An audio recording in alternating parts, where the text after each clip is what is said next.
ఉప ఎన్నిక సందర్భంగా జూబ్లీహిల్స్ ప్రచారంలో కనిపించని మాజీ మంత్రి సనత్నగర్ ఎమ్మెల్యే తలసాని శ్రీనివాస్ యాదవ్ నిన్న తెలంగాణ భవన్లో కేటీఆర్ జూబ్లీహిల్స్ ప్రగతి నివేదిక విడుదల చేసిన సందర్భంలో కనిపించారు. కేటీఆర్ ఆయనను ప్రత్యేకంగా ఆహ్వానించి తన పక్కనే నిలబెట్టుకున్నారు. వేదికపై కేటీఆర్తో పాటు తలసాని తప్ప ఇంకెవరూ లేకపోవడంతో కేటీఆర్ ఆయనకిచ్చిన ప్రాధాన్యత అంచనా వేసుకోవచ్చు. కానీ తలసానిలో మాత్రం తన సహజ సిద్ధమైన జోష్ కనిపించలేదు. మొక్కుబడి తంతుగా మాత్రమే వచ్చారన్నట్లు కనిపించారు.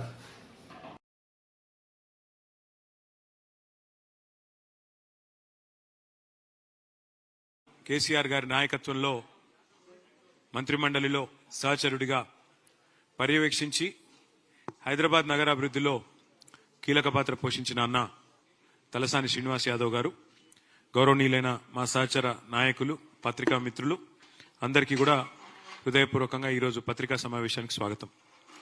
ముందుగా జూబ్లీహిల్స్ నియోజకవర్గ అభివృద్ధిలోకి, ఆ వివరాల్లోకి వెళ్లే ముందు ఒక 2 మాటలు నేను మాట్లాడదలుచుకున్నాను. ముఖ్యంగా రేవంత్ రెడ్డి గారు నిన్న మాట్లాడిన మాటలు ఆయనలోని నిరాశకి, ఆయనలో ఉండే ఒక ఫ్రస్ట్రేషన్కి, నిస్పృహకి సంకేతంగా మేము భావిస్తూ ఉన్నాం.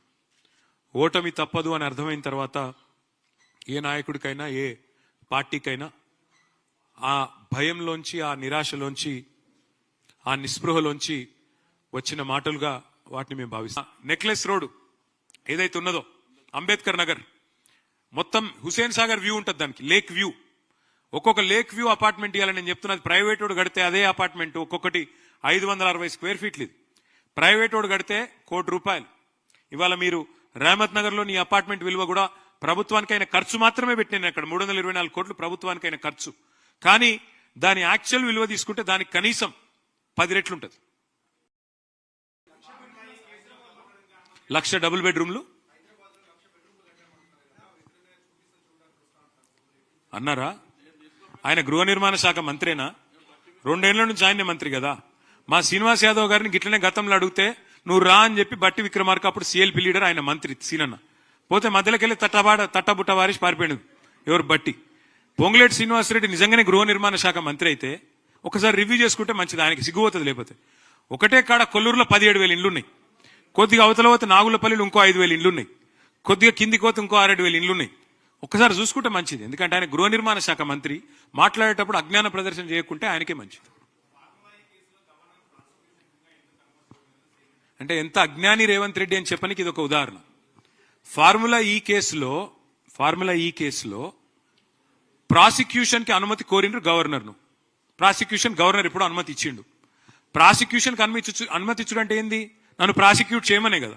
ఇక మళ్ళీ ఛార్జ్ షీట్ వేసినాక మళ్ళీ ఆయన దగ్గరికి ఎందుకు పోవాలి? అసలు విషయం లేదు కాబట్టి, ఛార్జ్ షీట్ లో అసలు విషయమే లేదు కాబట్టి, అదొక తుపేలు లొట్టపీస్ కేసు కాబట్టి దాన్ని ఏం చేసిండు?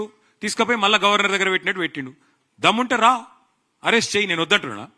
ఏం చేసినో తప్పు, రా ముంగటికి రా. నేను మళ్ళా చెప్తున్నా, రేవంత్ రెడ్డి నువ్వు మగవను అయితే, మగ పుట్టుక ఉడితే జరావు, మగ పుట్టుక ఉడితే రేవంత్ రెడ్డి అనేటోడు నేను అడుగుతున్నా, దా లైవ్ కెమెరాల ముంగట కూర్చుందాం. నాకో లై డిటెక్టర్ టెస్ట్, నీకో లై డిటెక్టర్ టెస్ట్ పెట్టుకుందాం.